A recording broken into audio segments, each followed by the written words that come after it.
खुलुमबाय लोगोफोर, गोजोन फुंबिलि बयनिसिमबो 2022 मायथाइनि 75थि भारत उदांस्रि सानजों लोब्बा लाखिनानै नोंथांमोन बयनिसिमबो आंनि गोसो गोरबोनिफ्राय गोजोन हामलायनाय जासिहरनाय थाग्रोबाय।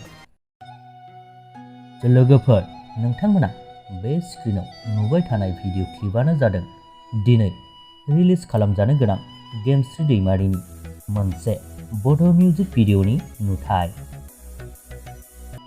लोगोफोर, बे मिउजिक भिडिअनि टाइटेलानो जादों बेसेबां गादबजाबावनो जों।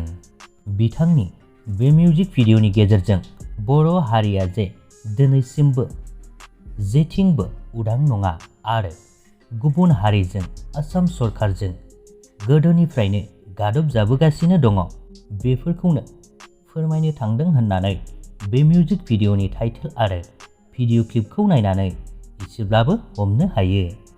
नाथाय बे मिउजिक भिडिअनि गुबै ओंथिखौ फुल भिडिअखौ नायब्लासो मोनथिनो मोनसिगोन। लोगोफोर, बिदिब्ला रेडि जानानै थाखादो बे मिउजिक भिडिअखौ नायनो थाखाय।